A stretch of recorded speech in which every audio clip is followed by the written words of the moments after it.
So I want to ask, what's the hardest reality that So building a business in Africa? I would say the biggest challenge we have is number one. Africa is a poor continent. It's a poor continent. Yeah. It's a poor continent. Okay.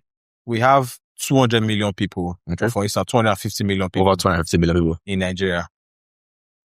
How many people can, in that 250, can afford to buy a product of 500,000?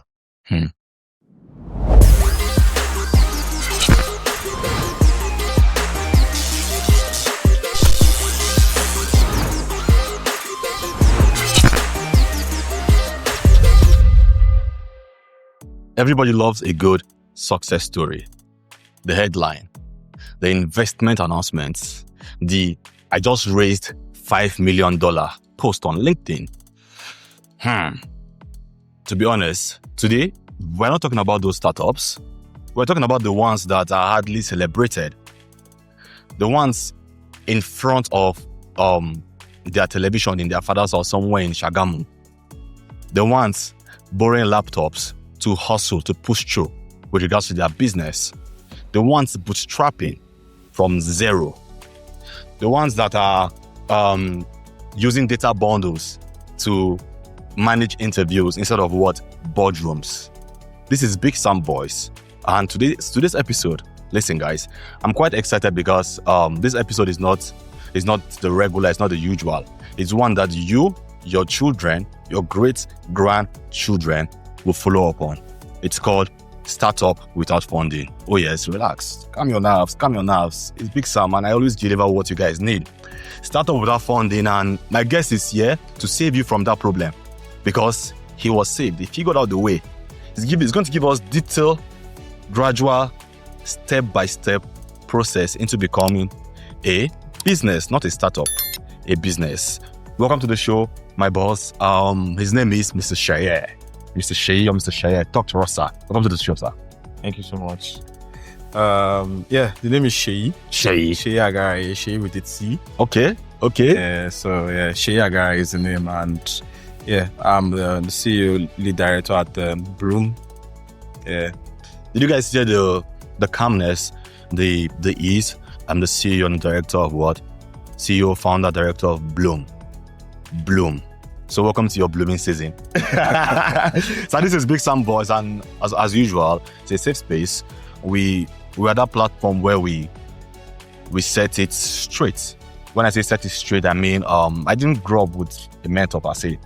Every step I took was strictly on trial and error. Exactly. Made my mistakes, learned, got better, made more mistakes, learning, and I'm still getting better. So the platform is that place where young Nigerians can go to listen to our stories, and not make the same mistake unless they are foolish. You understand? So it's not even unless you are foolish. So if you're out there trying to figure out how to settle down with your perfect spouse, I've not made the episode yet. Wait for me till I'm married, then I'll put that out. So not to waste too much time, I know you're a very busy man. I want to introduce the episode with one very interesting question, which is, tell us about your startup, Bloom. From the beginning, sir, maybe what year you launched, what inspired you to kick off with Bloom, and tell us what Bloom is. Okay, good day, good morning, good afternoon, yes, good evening, wherever you're watching from. And what inspired Bloom? I think the inspiration of Bloom is something that I would say has happened or has been from when I was a kid. Okay. So my story is this. I'm inspired basically by my parents. You understand? Okay. They are both of them are like my role models. You understand? I look to them for support, motivations, and a whole lot of things. Okay. Like you said, I'm not someone who have a lot of role models or a lot of mentors to talk to about life or to talk to about business. Okay. We basically just went on the journey and made mistakes, learned from it. We just try to minimize the mistakes so that it don't become so disastrous. Okay. You understand? But so I'm from a family where my dad is a businessman and my mom is a civil servant. You understand? And I got into my dad's business at the age of, I think I was in primary 4, primary 5. Okay. I think I should be around the age of maybe 8, 9. It's 9. Yeah, they're about that. That's Okay. like when I got exposed into anything called business. Business you what? understand, where you collect money, like you do things. And the business my dad was doing then was so it's now known as what you call your call center and the likes. But then what happened was my dad was the first person who, like I said, privatized the whole calling network. Oh, So okay. he had a gig. This was before MTN and Glo, and basically before mobile phone. It was in the times of the landline. Okay. So he had a contract with Nitel. At that time. Yeah, Nitel was like the government agency in charge of telecommunications in Nigeria. Okay. For those who are old enough to remember. So he had a deal with them. You know, so they sort of outsourced some of their resources to him. Okay. And he had like I would call them shops in different parts of Abuja, Okay. where you just basically go to make calls, call your guys abroad, call your guys within Nigeria, you understand? And to be honest, it was a booming business at the time, you understand? Like all those stands, those call stands, is that what we're talking about? Or This- more advanced? It was more advanced. Stands was when mobile phones started coming in, you understand? As because you had to build like an infrastructure for it. Okay. You understand? You have to have the dish, the satellite dish. Oh, You have interesting. to have like a telephone. That's what they call a telephone pole. You have to install a telephone pole because just like your DSTV system. You Yeah, understand? So fixed signal. Night sort of broadcasts the signal. Then with your own antenna, you pick it up. Oh, You okay. understand? And Okay. at the end of the month, Night will send you a bill. Oh, wow. Yeah, a Okay. bill. So if you've seen this water bill or NEPA bill that they used to send during those days, and that's what the bill is like. So they will not charge you for every minute you've used. Yeah. You understand? So we will not have to pay. You understand? So it's like a postpaid service, basically. That's what it is. So, and yeah, it was just within Abuja, and like I said at the time, it was a booming business. I remember then with my uncle and his people, but basically the business opened around 6:30, and there were like about 50 people waiting already. That's such a lucrative business. Yeah, there were like 50? about 50 people waiting already. Okay. Once the business opened by 7 till 9 o'clock that we close, there's no space, like people, because like I said, this is the only way so it's more like telephone at the time was seen as something where the elites have. Okay. I You understand? see. So I see. the business idea was bringing access to the local man. So basically you could come in and literally just have your 1 minute call, you Conversation, understand, right. just pay and leave. So you don't literally need to have the entire system, have the entire infrastructure, you understand. So he sort of made that easy. So I'm just giving you background to business. So like I said, I got into that at a very early age, you understand. And what happened in between was I saw how it was with my dad and I saw how it was with my mom.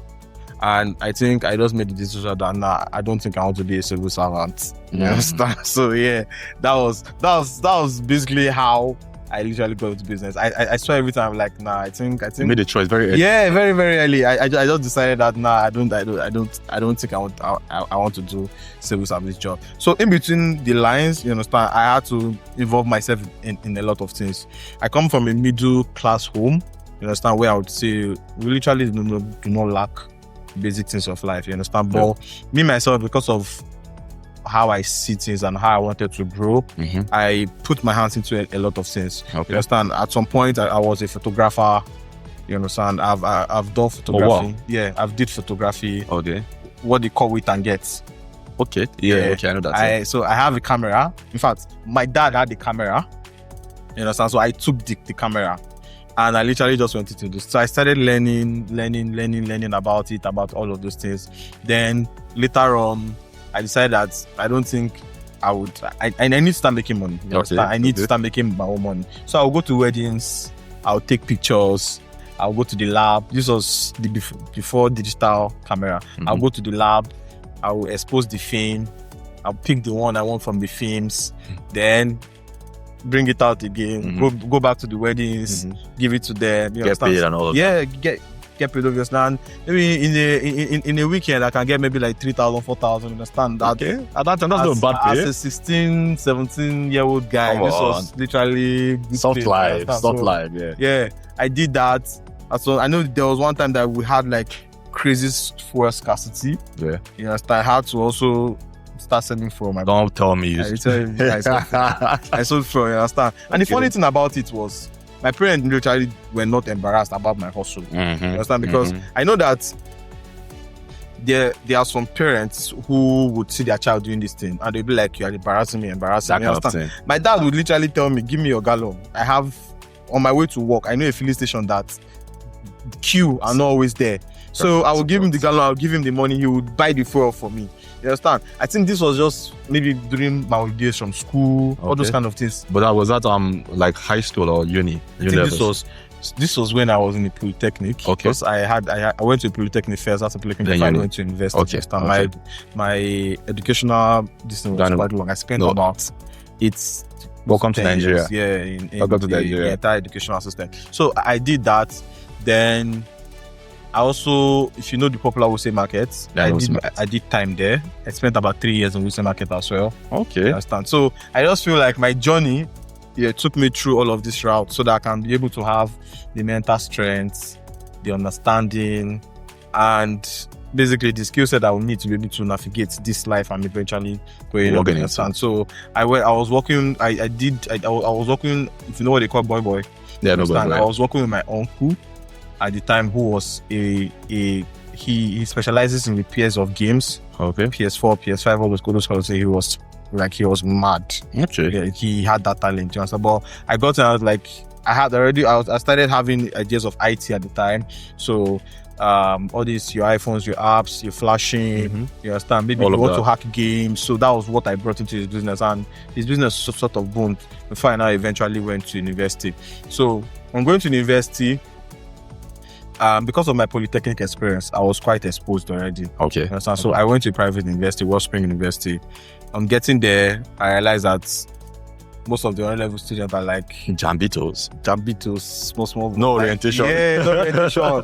Like their IQ level and mine was a bit far. Okay. So yeah, I had to like relate more with the older student, the 400 level student. So that was who I was more or less relating with. And because of that, I would say I got a bit popular in school. Okay. I think on my 200 level. So before then, I already started doing DJ. Oh, you understand? Yeah. Okay. Before I go into, I think my polytechnic days, I started learning how to become a DJ. And so when I got into the university, I was now strong in it. You understand? So one of my roommates at the time used to be the school official DJ. You understand? So he sort of graduated, and from my 200 level, I became the school official DJ from my 200 level. So I was quite popular in school. Okay. And I did all of that. Then I think around my 300 level, Indomie came. Okay. So when Indomie came, hope no issue. No issue. Calling brands name. No issue. So Indomie came, and they were trying to come up with what they call Indomie Campus Ambassador at the time. Okay. You understand? So they were looking for people who could influence the students. Okay, the student to eat Indomie on campus. Okay. You understand? And they were looking for like popular people and stuff. So I think someone nominated me as someone who could do all of that. Director of social. Yeah, something like that. So I became an Indomie Campus Ambassador. Okay. And that was where my ideas, and that was basically where I was exposed to, let's say, marketing communications and media. Okay. Working with Indomie. Okay. So on the advanced level. Yeah, on a corporate level. On a corporate level. Okay. So everything I've done basically were just here and there. So I worked with Indomie, and Indomie took us on a training. Okay. You understand? And would go for trainings. They'll teach us stuffs basically about corporate marketing. Okay. Influencing. Okay. How to work with the psyche of people. You understand? All those kind of things. So it was Indomie that basically, I would say Indomie sort of took me out from the streets and brought me into the corporate world. So shout out to Indomie.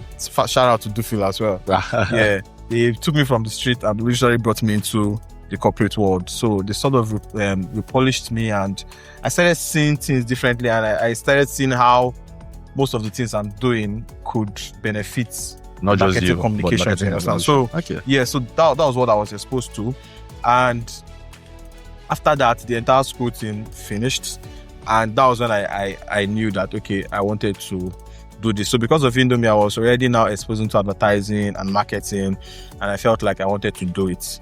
So on deciding I wanted to do this, I literally do not know how I wanted to do it. Wow, But okay. I just knew that I need to do this. Okay. You understand? So the next phase now was NYC. Okay. You understand? And I made up my mind that I realized that with advertising and marketing, you need media. Okay. There's no way you can sell anything without having a creative. Sure. You understand? So I decided that okay, I think I need to go into the media space now, because I took my NYC phase as a phase where I needed to learn. Okay. I felt like this was not a time to look for money.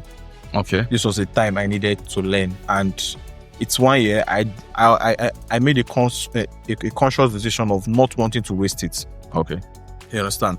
And I started in Abuja, and being that I was also an Abuja boy through and through. Okay. My parents tried to influence where I would serve. At the time, I think my uncle was working at CSC. I had the various options. Guess what? I rejected all of them. Okay. Yes, I rejected all of them, and I decided to serve at a TV station, and not community TV station at the time. This was even funny because my dad did not want me to do that, but I said I was going to do it. Guess how we settled it? We did a lot. Do you know what's called a lot? Tell me about it. So a lot is a situation where I think it originated from the Bible. Okay. It's like a voting system, but you write things on paper. Or then you just Then you put it on the table, and like we all in this room would pick the one. Yeah. So if we pick a particular one more than the other one, then we You go Oh. for that one. oh. Okay. So yeah, that's how we decided. So That's a very fine yeah. relationship with your dad. You No, have a very fine relationship. if it's about that, we have my dad literally is not someone who would impose his own ideas on you. He would give you an advice and And tell you to let you do what you want to do. do what you want to do. So yeah, we did a lot. We wrote down the TV station I wanted to work with. We wrote down the other options that he brought. Okay. We prayed on it, and the entire family picked, and the TV station came up on top. Okay. And Let his will be done. yeah, let this be done. And that's how I found myself working in the TV Media. station. Yeah, so I got there, and I was placed on a 3-month training. Okay. You understand? So then we did script writing, editing, handling of cameras, Okay. and all of these things. And I was quite exposed to, I think the 2019 election, I was deployed to Benue State. Okay. Yeah, so I was in Makurdi for about 4 to 5 days covering the elections, Okay. all those kind of things as a reporter. You understand? So all of those things I literally know how to do. So basically, I just sort of encompass all of them together. At this time, I think the idea of Bloom was already up. Okay. Already. Yeah, Okay. by this time, the idea of Bloom was already up, and we had decided that we wanted to do it. So how did Bloom come about? So I had to give all of this. I know it explanation makes so sense that, because yeah, people can follow the so that you history can and all. understand about the history. And I didn't just wake up one morning and said I wanted to do this. Was something that had been brewing for like since I was 8 years. Can you So imagine? yeah, how did Bloom come about? So when I decided that I wanted to open an advertising agency, I knew that I could not do it alone. You understand? So at the time, I had someone from my school. Get your pen, get your paper. Go on, sir. I had someone from my school who currently work with me right now. Okay. We call him O2. Okay. Emmanuel. Okay. Yeah. So I reached out to Emmanuel. Emmanuel was working with Rage at the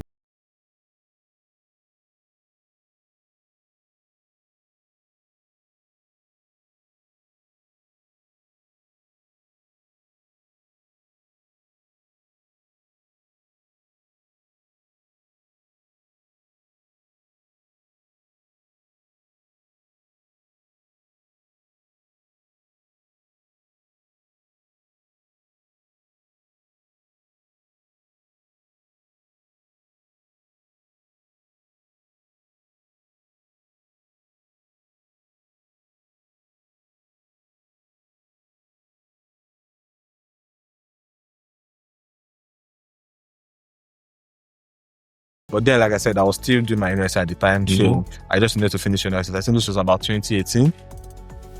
I just needed to finish NYC. So on finishing NYC and doing everything I about NYC and all this stuff. I got my certificate and I called. Okay, I think we need to start now. But And immediately after NYSC, immediately. yeah, in land after NYC, I told that I think we need to start now. But obviously, we didn't have shishi. Okay. I'm so curious Yeah, to get to that part. we didn't have shishi. We didn't have kobo. We didn't have a dam. So the next thing we said, we needed money. And I felt like, okay, we need money. I looked at home because I know if you want to start a business, you start business from various ways. So that you raise money through your family, raise money through investor, or you raise money personally and see how you can pitch it up from there. So I'm like, okay, at this point, I think we need to go and work a bit. Okay. Yeah, look for... So 9 to 5 first? Yeah. Okay. Look for like a paid employment and see how that works. Let's see where we are in the next 6 months to 1 year. But still be doing things on the ground. So at this point, okay, we'll also come up with the name Bloom. Okay. The name Bloom was also divinely given because we had gone through so many names. Initially, we started with Eagle Media. Okay, Eagle Media. Yeah, we started with Eagle Media. But when we looked at Eagle Media was so sounding cliche. Plus, Right. the domain wasn't available anymore. Okay. A lot of things was gone. My dad business at the time was Dudu Yeah. Okay, yeah. So we also started with Dudu Yeah Global Concepts. We looked at it like, imagine we go for a proposal and we're like, we are from Dudu Yeah Global Concepts. Like,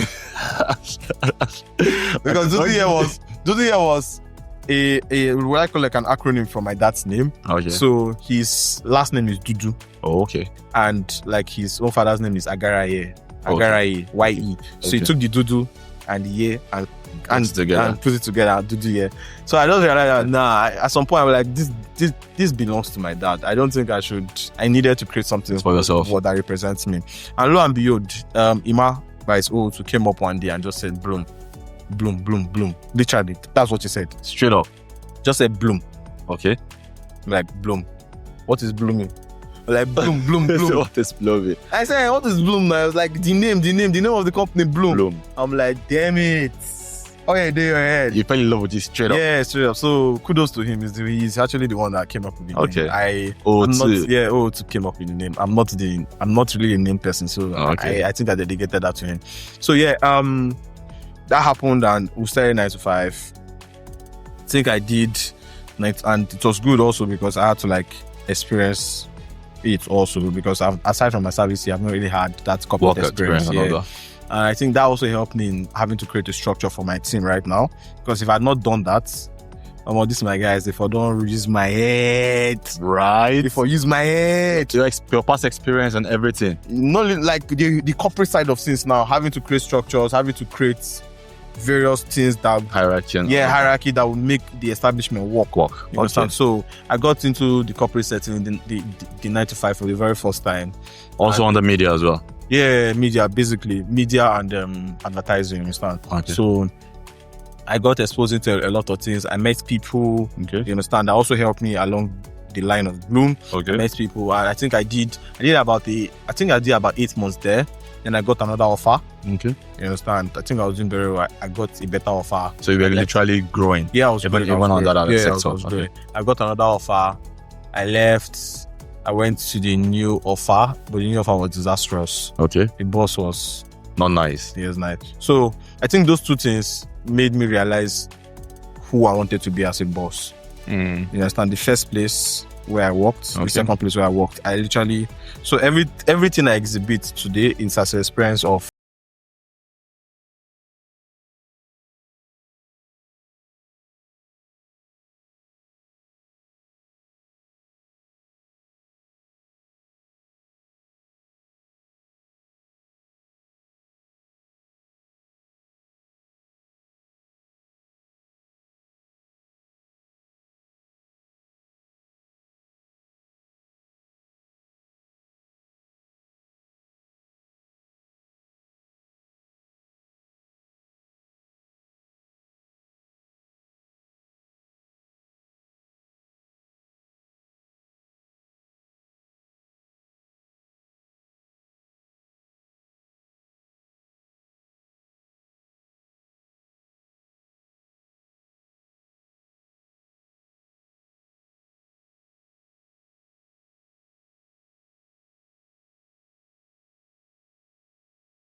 classify myself. I have designing skill, but not to a professional level. Okay. So I said that, okay, the next thing I needed to do was get a designer and get a designer under my budget. You understand? So I reached out to, so I think I just posted on my WhatsApp status at the time. I'm like, if you need a designer, please kindly reach out. Okay. And a friend in Lagos, Bubes, shout out to you as well. She sent me a message. Oh, I have a friend who is a designer. You understand? And she sent me his number. We spoke. I just told him, bro, there is no money anywhere. Straight up. She.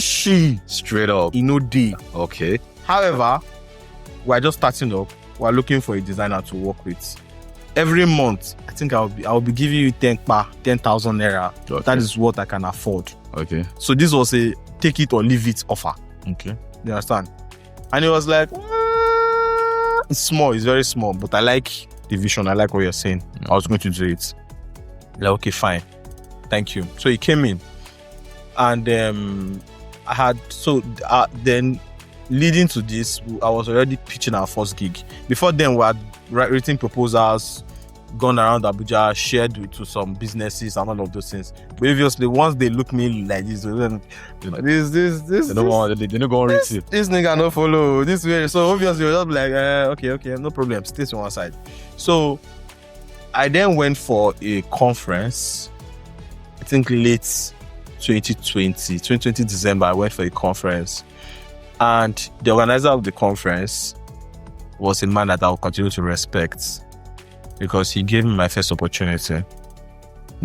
And this is very important, which is today I give a lot of people opportunities because of that man. And I'll give you what happened that day. So after the conference, I had seen that their social media platform was not as good as should be and every other thing. Their content was not nice. And I walked up to him and I'm, sir, I think what you are doing can be better. I feel like you are doing something that can reach more people. And if you allow me come in and help you do this, I would make your business better. I was like, okay, get me a proposal. You understand? I went back, I did the proposal, and I think first week of January 2021, he called, we arranged a meeting, said I should come and do a presentation. You understand? So I dressed up at this time, which was just me, Ima, and I think Martins. Martins was the designer. Graphics guy. Yeah, the graphics guy. His name is Martins. Okay. So I just dressed up. Luckily for me also, which I will still come to that place. I already had a car. I got a car from my mom that I was driving at the time. Okay. We jointly bought it. A lot of, there's no need to go into that, but I was mobile basically. That was also helped. So I drove to the place, wore my suit, wore my jackets, polished my shoe, and that was my first ever presentation. And I presented it, and some of his staff asked, or I think members of his staff asked and said, who have you worked with before? Before I could even start lying that, I've worked with this, I've worked with that. Do you know what the man said? What was that? He said something that changed my life forever. He said, if we don't give this man an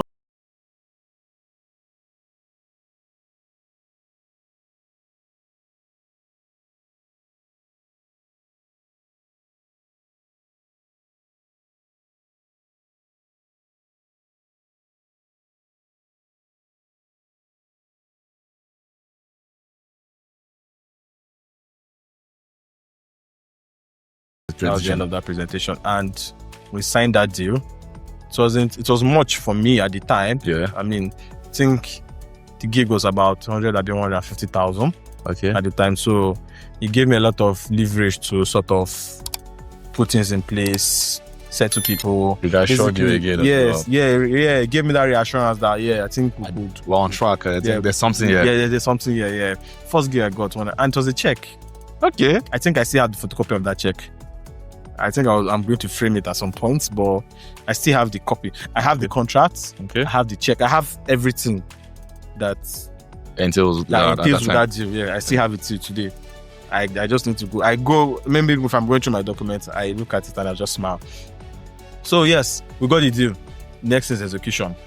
I realized that, okay, I think we need to get so before then, one of my female friends had reached out to me at the time that, somebody's Facebook account was down. They needed somebody who could Get it back. all this kind of thing. I'm like, oh, sure, I can do that. This was so for me. I'm more of a digital person. So my own background was because of Indomie and because of all those backgrounds. Because Indomie, we were working largely digital. Yeah. So I had large knowledge of Facebook advertising, Twitter advertising, you understand? So Facebook advertising involves both Instagram and Facebook. Yeah. You understand? So they are under the entire Meta ecosystem. So I'd gotten knowledge of that. So before that, people always reach out to me for all those kind of stuff, you understand? So that was also what gave me the ability the confidence that I could excel in it. Okay. So someone reached out that they wanted to repair their Facebook or sort out their Facebook account. So I got the person's contact, we got talking, and I sorted the stuff out of the person. So I just went further and asked the person, what do you do? They said, I'm a social media manager. You understand? And he was like, social media manager. I'm like, I'm starting up an agency. She was like, she's already a co-founder. Sorry. Yeah. So she said she was already a co-founder of one. Okay. But the person she's working with is not really serious. So she doesn't even know where she stands right now. I'm like, okay, would you like to come work with us? She was like, can you pay me?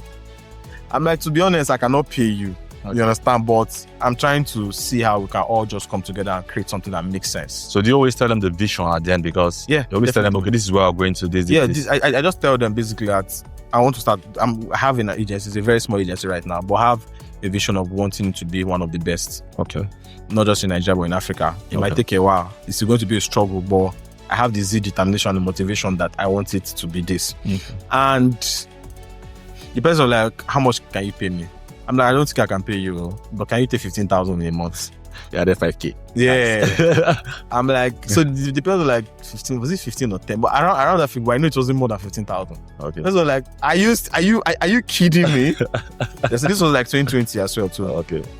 So I just said, I'm not kidding you. The person was like, I like the idea, but the money isn't it. I'm not going to do this for the money, but yeah, let's do it. That's how the person came here. And that person today is Ify. Okay. That's how, I don't know if you've met her. I'm not sure I've met her. Yeah, you've seen her. She's still with us. That's how Ify came here. Okay. Ify was the first female staff on the join Brune. Okay. You understand? And yeah, I looked at it and I'm like, okay. So before I even pushed Ify, I had to speak to the team that, okay, I think we need to bring in somebody. So we had like a back and forth on it. No, we don't think we're right. But so one thing with me is, I don't know. I don't impose. The same thing with my dad. Okay. I don't impose my decision on anybody. If I have an idea, I will sell the idea. Yeah. Make you see it. You understand? Okay. And would anonymously. The lot situation. Yeah, would anonymously go through with it. Okay. If at the end of the day, most of the people because I don't lead alone, I have a lot of people who lead with me that I consult. If general consensus is that we shouldn't do it, honestly, we'll not do it, even if the idea comes from me. But the point is, if I believe in that thing, I'll be praying that, okay, no worry, for front, it will spoil. Then when I will see, we'll come back to right. this. I was wrong. So, but it's not like I'll come in like, no, we'll do this. No, I get it's not. So yeah, if you joined, then I realized that we needed to get the website and we needed somebody who could do that for us because we could not afford to pay. Okay. I had a friend at the time, a childhood friend who was already into IT. You understand? Was doing all that stuff. Okay. You get, and I was like, bro, Alpha, I need you in my team. This was so he was like, no problem, I can join. So literally, that person joined. That was Mayowa. Okay, also know Mayowa. So Mayowa joined. Then Mayowa came again and said he needs somebody that will be assisting him. Literally, he just wants to be training somebody. So giving him tasks and all of those things. You get, that was how David came, coding way. So we just started coming up. Then to came again. I said, somebody, he has a friend I want to serve. We went to the same school together. Okay. Wanted to serve with Bloom and basically just be around Bloom. Let's just see what we're doing and how we can keep pushing it. Okay. You understand? I said, okay, no problem. You can be the person. That's how Chidi came about. Oh, wow. Yeah. The team is growing. And within the space of 6 months, I think we had moved from 2 people to like 7, 8. Oh, wow. You understand? So, wow. And this was just strategic recruitment. Okay. Like I said, focus on what it works for you, what you can do. Can control. Focus on what you can control. Okay. You understand? I didn't go about crying about the money I did not have. You understand? I just went about looking for people who could believe. Your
they went online, they were always recommending us. Okay. I'm like, oh, good, that's fine. Me, I need the job, the tears and sweat I don't put for all those things. All that adds on there. Yeah, so he said he had okay, before, it's also very important to know that before all of this, basically, I wasn't taking a dime out of Bloom. Okay. It was you giving. Yes. All the little, the 150, the 100,000, the 50,000, whatever it is we were getting, we're just using it to settle company bills. I will call it stipend. I cannot call it salary at the time.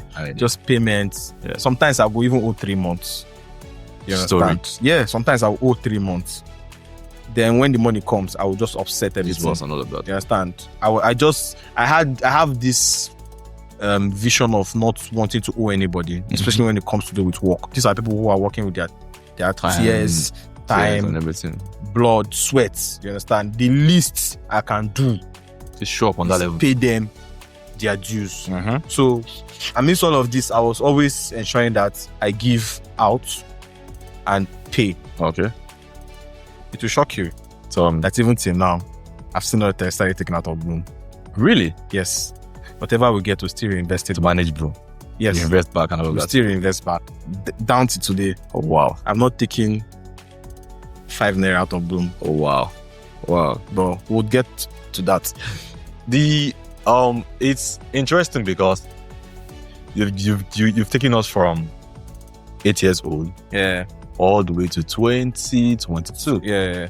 And you didn't just break it down like, you told us exactly how the journey was. And I want to say you had a very experiential childhood growing up. Yeah. Because personally, I don't think I had, or rather, is it that I didn't have the opportunity or I didn't make choices? I was just a go to school nigga and come back looking forward to what life will give after So I was never serious. graduation.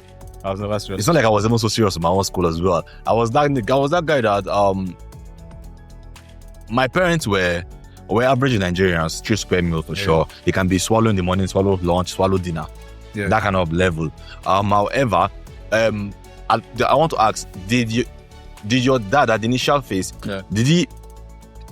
was he the first person to bring you into the system, or you just sat down because you made a choice? You looked at Momsi, looked at Popsi and said, 9 to 5, not necessarily 9 to 5, civil service. Generally, the whole civil service.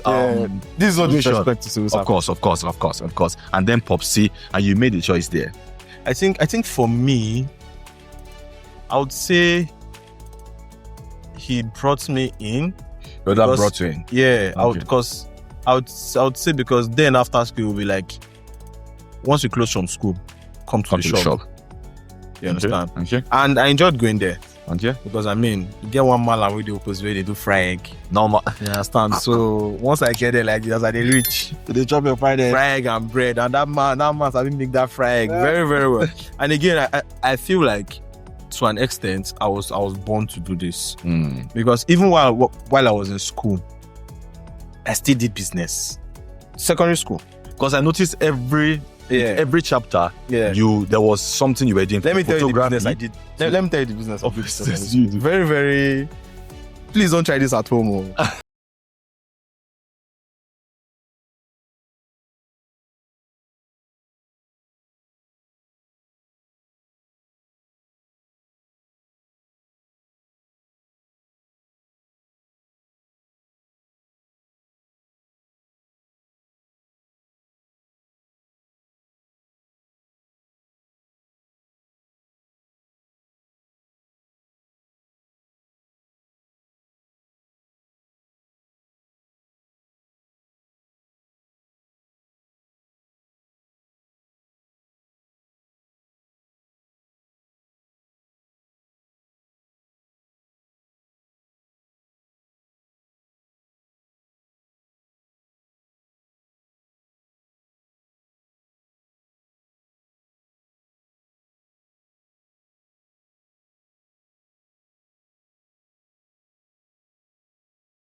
reached out to me. 2022 October. I cannot remember. I cannot forget that date.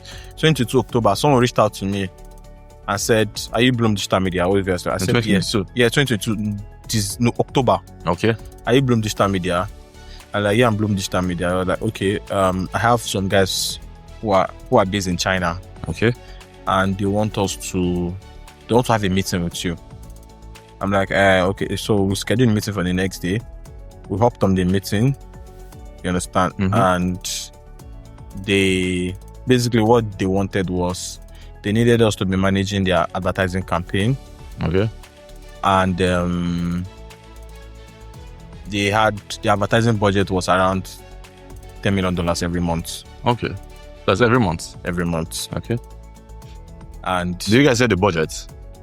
We know they do advertising for Nigeria.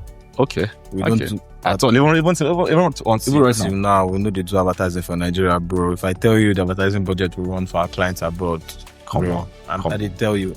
I'm telling you, bro. See, let's all go there. It's like if I call my guy after this meeting, me and you go sit down. No worry, we'll go sit down, more talk. But follow me, boss. So if you get the clients, why not? Would they run advertising? So they had told us and said this was their budget, and they said they needed certain things. At the time, I did not have this requirement that they needed. Yeah. You get, but I mean, the kind of budget where they tell me that time, the thing blew my head now. I don't use my calculator because then they were saying a lot. Yeah, so when they said they were going to be paying a 2% agency fee if we're going to be managing it. You understand? And with agency that I know say then agency fee we speak about 10%, all those kind of things. I'm like, so I had to like, even though as I don't calculate them, that money says still stand where. But I said no, it's not possible. I cannot do that. You didn't do it for that price? They were offering 2%. Okay, 2%. I said no, I was going to take 10%. They said they cannot pay 10%. So I think we went back and forth. I think we ended at 4%. Okay. Yeah, which was still a good deal for me. Even though they did not reach that exact budget, they just used that one. They just hike that and make sure that my head go bolo. Yeah. But basically it was a good experience with them. I had to now start looking for. So that was when I went into Meta advertising fully. Okay. Yeah. Okay. I had to now start looking for the requirements that they were asking for. And I realized that Meta had a partner in Lagos. So I reached out to that partner. And yes, the partner started supporting me. And yeah, we started helping those guys do their stuff, run their budget and everything. Okay. And within 6 months of us running for them, Meta also made us a partner.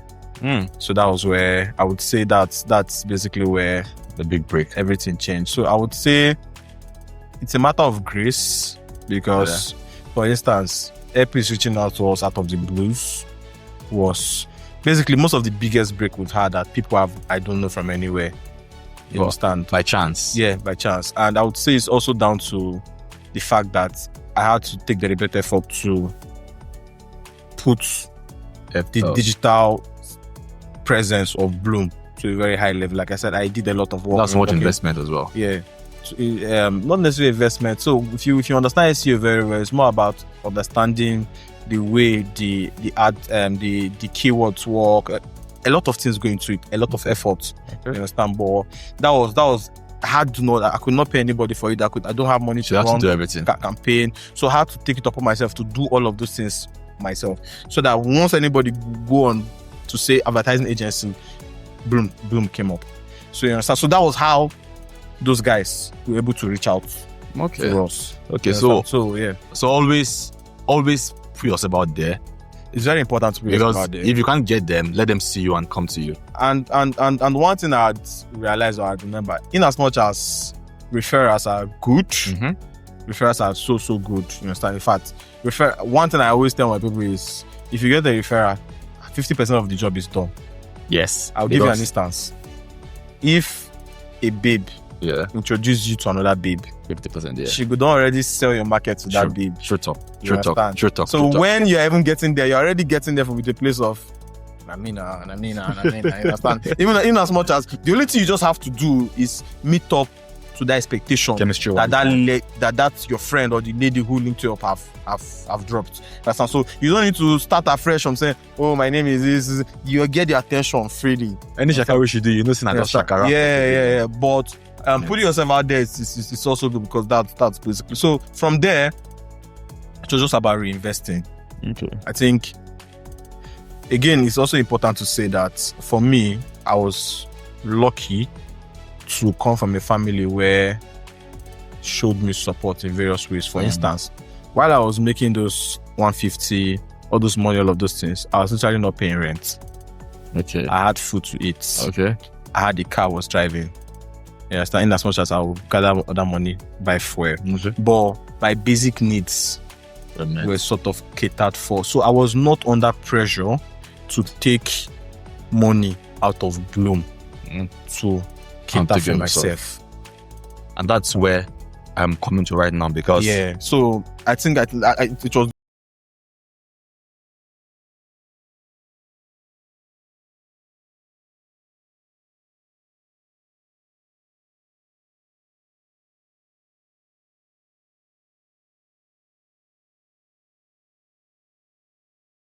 the house. You understand? School fees Again, down, yeah. I'll go back to my dad. I also, because of certain things I saw with my dad, I also made conscious efforts. So around when when Buhari entered power, the economy started changing, things started getting bad, price fluctuation. At this time, my dad had moved from what he was initially into, like food business. Okay. And I realized that would buy, let's say we'll buy semo, because we were selling wholesale and stuff. Yeah. Let's say we'll buy semo, each one 2.5.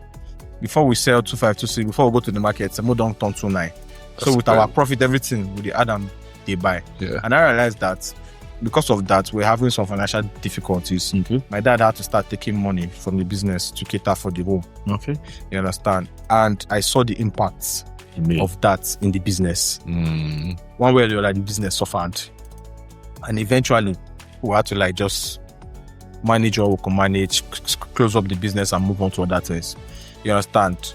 Again, another lesson I learned from my dad is what I call premature expansion. Okay.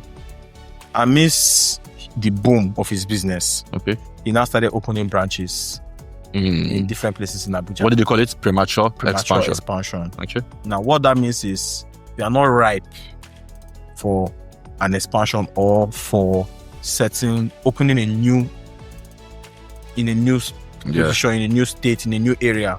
You're not going to open. But what that does is it's two things. That business, that particular position might not necessarily start making money at that time. Yeah. You would have to start taking money from other sources to fund that business. So that was what happened, and that was what killed. That was one of the two things that killed his business. He refused to evolve. Okay. This is practical lessons I learned, and I'm trying to also implement in my life. He refused to evolve. What do I mean? Like I said, Nitel was his partner at the time, and when MTN, Glo, not even MTN and Econet at the time came, I felt personally he should have tilted towards collaborating with those guys. Okay. If the kind of influence my dad had at that time would have and the kind of system that he had already on ground, I felt that if he had gone through with those guys, it would have moved a whole lot faster, because he would have evolved. Like I said, he already had the system, he had the structure, he had everything. Long story short, he decided to stay loyal to his guys. People, yeah. You understand? Nitel. Nitel evolved also. They changed their name to the time to MTEL. Okay. That was when they came up with their 0804. They were the one that had that for before MTN bought it. Okay. I have history of all of these things. You understand? So grounded man. they came with MTEL. Yeah. You understand? And over time, everything crumbled. And as it crumbled, my dad crumbled with them. You understand? And again, like I said, the premature expansion, a lot of things, and refusing to evolve, refusing to do all of these things. So, all of these things are lessons I take also in my own story. And like I just said, taking money from the business. See, there's I have what I call my money.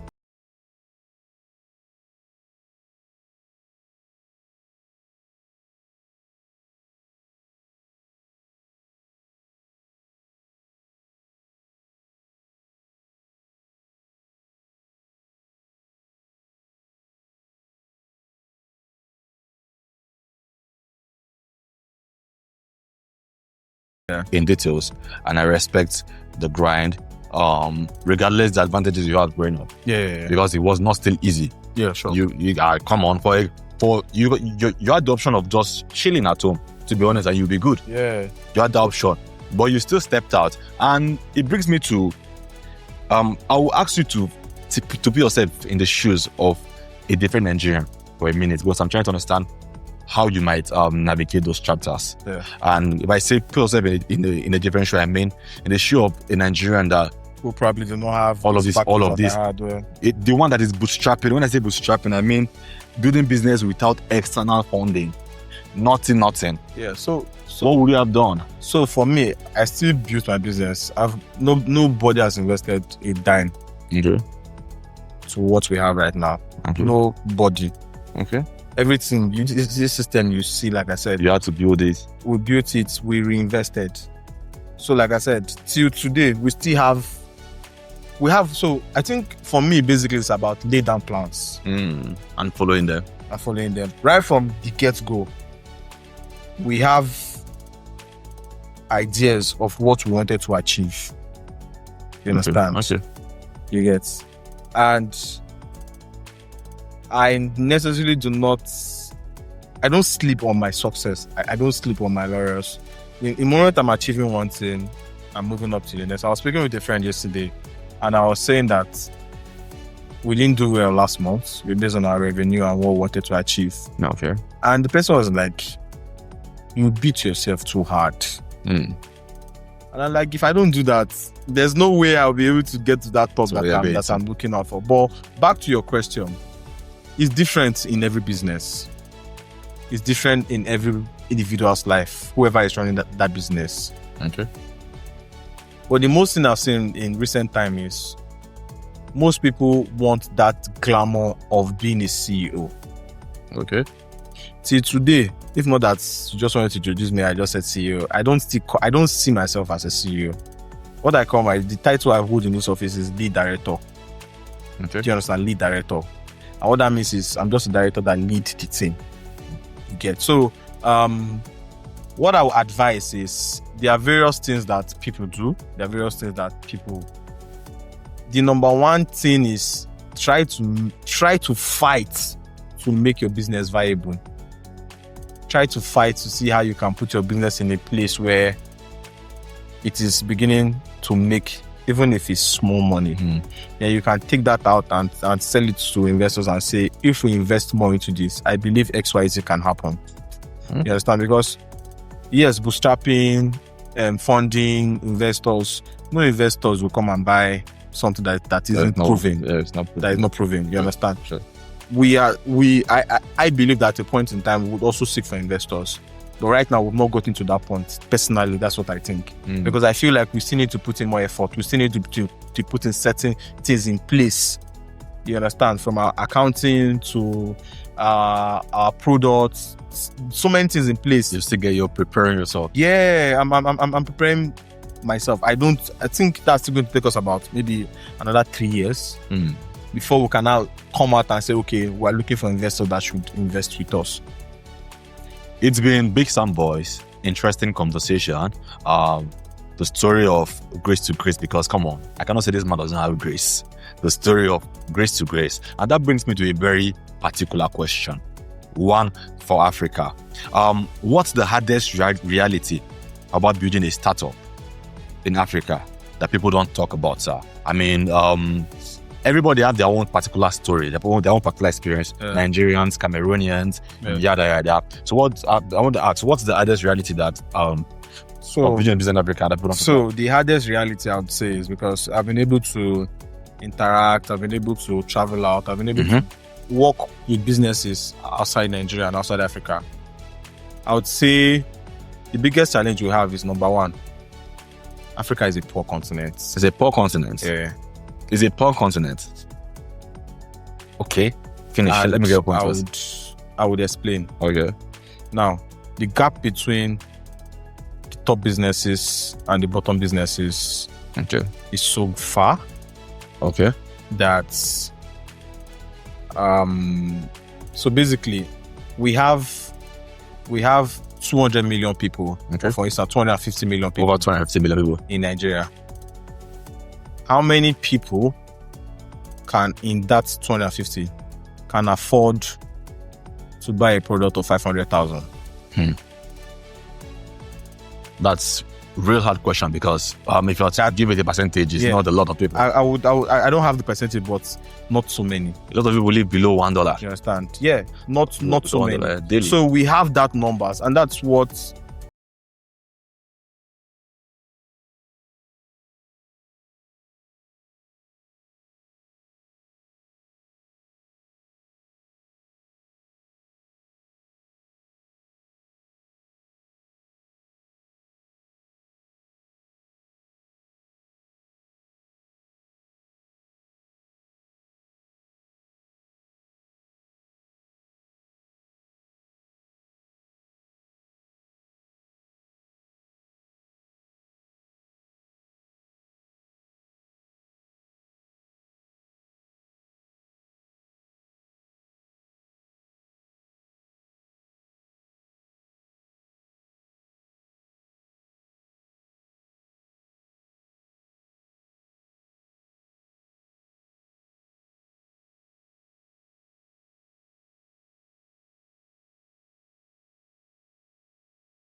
distribution was going to come.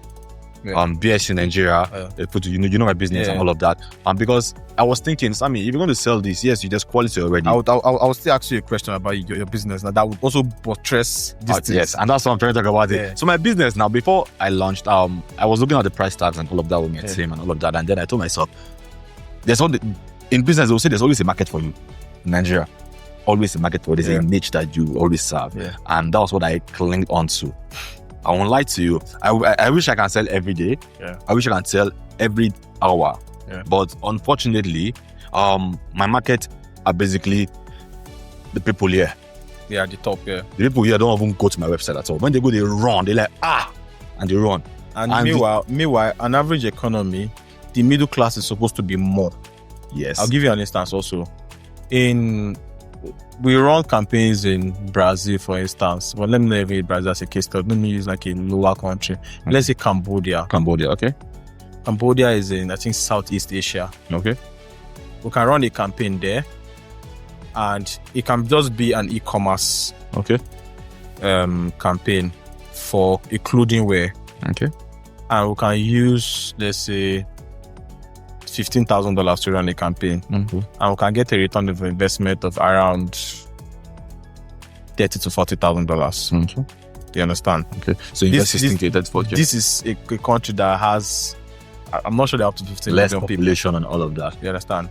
In Nigeria, you get, if you don't have that connect, and if you've not built your brand to that top level, where you cannot begin to attract the top elites, you understand? Exhausting.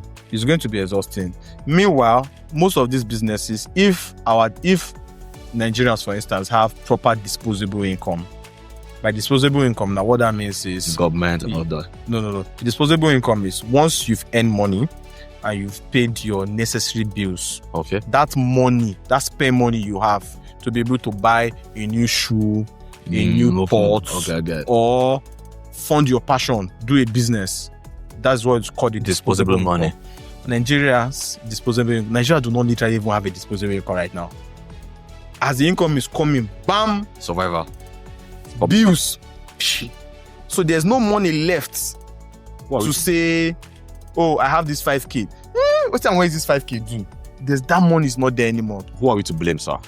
I think government. I think Who are we to blame? I think yes. First of all, it's the government, because the government take control of the economy. You understand? And we don't have a government that is deliberate on the survival or the interest of the people. The masses. You understand? Yeah, so I don't want to go into politics. Sure. It's just going to be a whole Sure. conversation. Sure. Then lastly, just to point, we have, like you said, we have a distribution problem. We have a distribution problem in Africa. You understand? I cannot send products. If I want to fly from here to Angola, Yes. it's more cheaper for me to fly to Doha or to London or to Paris than to go to Angola From Nigeria. So the African skies is so divided that I honestly don't know what's going on, but that is another major issue for businesses. For instance, if you're in the EU, you can move from Germany to France. You won't spend up to 100 euros. Like 50 euros or so. You understand? They have trains. Even if you want to fly, there's Ryanair. There's a lot of cheap flights that you can use there. Yeah. You understand? So they've been able to cut that barrier to entry.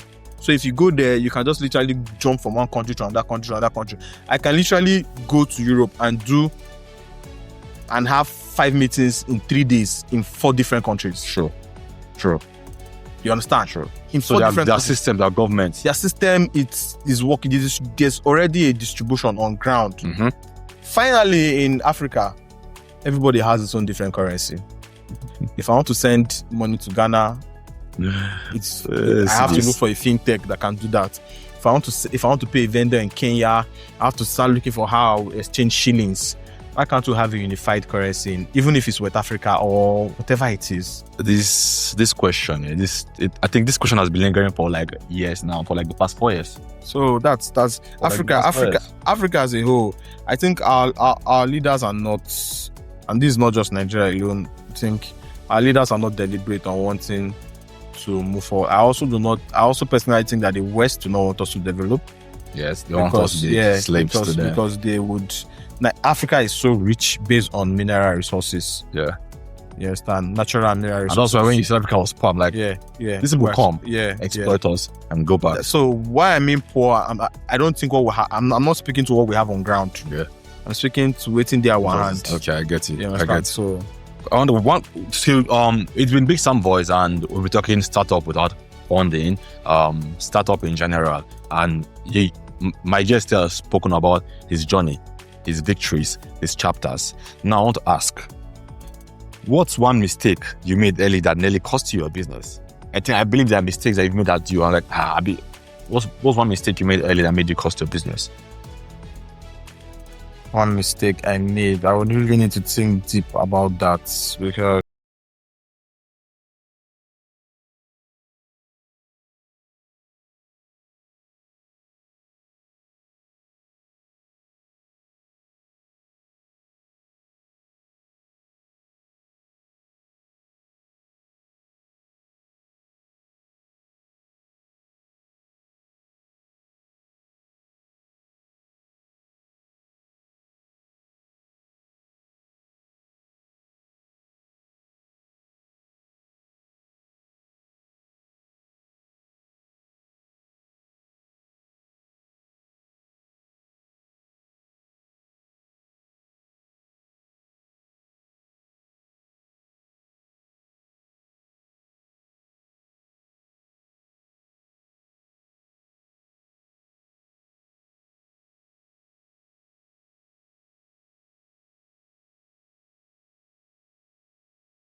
to go from here to Beggar. Yeah. Once we come out, we'll say Oando. Sure. From Oando, there is the Tseyi Junction. Mhm. From Tseyi Junction, there's Tipa Garage. From Tipa Garage, there's Maitama Junction. You understand? Once people are able to see these bus stops, How to get there, all this of that. growth, they would now there's a pattern. You get, but you cannot be static. Now imagine if those 7 years that we've been doing this, we've not been able to grow and be able to show off the workings that we are showing right now. Oh my guys, so everybody for don't leave me. Forget. There's no matter how much you want people to believe in you, you yourself need to see how you can show results, how they also can grow, how they also can benefit from the growth and from the company. That way, they can begin to even believe you more and begin to tie their life around your vision. Because at that point, they believe that, I believe, say, if I follow Idon, for instance, as I'm being called here, Yes. if I follow Idon, you know get how it will be. This thing go sure. And if it's sure, Idon no go forget me. Because that's also another important thing. So they trust you. There are so many, I don't know, you go ask them, but yeah, but because I've come across so many leaders who, at the end of the day, they make it and they forget all of those Normal when human you journey with them. Normal human being. You understand? So me, what I do is from time to time, we see certain growths. You understand? We try to, as much as possible, we might not be there. Yeah. Right now, but I believe that we'll eventually get there, and everybody who is putting in that contribution, everybody is sacrificing their time, their energy, will be repaid in full. That one is sure for me. Died. So aside the fact that we're not just deluluing here, we know what we're saying. We know the story. He has a story. He has the process. He can repeat this anywhere, anytime. And I mean, what else do you guys want from Big Sam? I brought a story, a real life story. This is not AI. This is an actual real life experience. And come on, you're a human being. As long as you're living, this will benefit you. Let me spice this up before we round up this episode. My Idon, yes, we call him what Idon. Yeah, let me spice this up a bit. There's a game I want us to play, sir. Yeah, go ahead. And it's word for word. Because for instance, now when I say Bloom Studio, and I'll ask you, what's the first thing that comes to your mind? For instance, when I say Bloom Studio now, for instance, you ask me Bloom Studio, the first thing that comes to my mind is what? The perfect media house. For instance, you get, and that's real life. Come on, this is Bloom Studio. We deliver on every level. So Bloom Studio is just the media arm, okay. Okay, so you know what? Bloom Studio is just the media arm. What else do we have under Bloom Studio? So the eventual name is Bloom Media Group. Bloom Media Group. You understand? Okay. So we have the studio part of it, where we're doing this podcast. What we have right now. You understand? So the media side does podcasts, documentaries, event coverage at any scale you want. At any scale you want. You understand? Okay. So that's what Bloom Studio does. Okay. Then we have the Bloom Digital Media. Okay. That caters for marketing communications One. and PR. Okay. You understand? Digital marketing. Locally and globally. Yeah. Actually, we play globally More globally. even because Nigeria, the digital marketing in Nigeria is not yet there yet. Okay. You understand? So we do the entire strategy, the plan itself. You understand? So we can start a brand from zero and take it to anywhere. So then we have the IT side. Okay, the IT side as well. We have the IT side. Yeah. So not just the department. It's a company on its own. Okay. You understand? We have the IT side. So what we do there? Mobile apps. Create mobile apps, websites. Okay.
that you need to shy away from, especially when you are at that beginning phase. It's always going to be rosy at the end. It's always going to be rosy at the end. It's always going to be rosy at the end if you are able to pay your dues. In life, you need to pay your dues. Your discipline, treat people right. Treat people right is very important because your business is only as good as people who are in it. Sure. Relationship, network. So if you don't treat those you work with right, trust me, they're not going to treat your business right. Understand that Nigeria itself is a jungle, and you need to act like a wild animal. Of the jungle. The lion itself. So at the end of the day, learn to have a plan, learn to have a strategy, write things down, and trust the process. Interesting response, because you didn't just talk to them, you spoke to me as well. Yeah. And thank you very much for that. And usually with my show, I conclude with reading my conclusion because I want the followers or the listeners to tag in and hold on. Yeah. And I'll start this conclusion with saying, if there's one thing today's conversation proves, it is great things do not always begin with money. No. Sometimes they begin with hunger. Yeah. The hunger to change your life, the hunger to solve a problem, the hunger to prove that your dreams are bigger than your circumstances. Africa is full of young men and women with powerful ideas, but ideas alone will never change the world. Actions will. He's an action taker. From 8 years, he made a choice. So if you are watching this today and you're waiting for the perfect condition to start your dream, No perfect condition. this is your reminder. Perfect conditions do not exist. It is not. Start where you are, start with what you have, and build something the world cannot ignore. This is Big Sam Voice, and you guys know what's up already. Good vibe, real conversation. It's a wrap on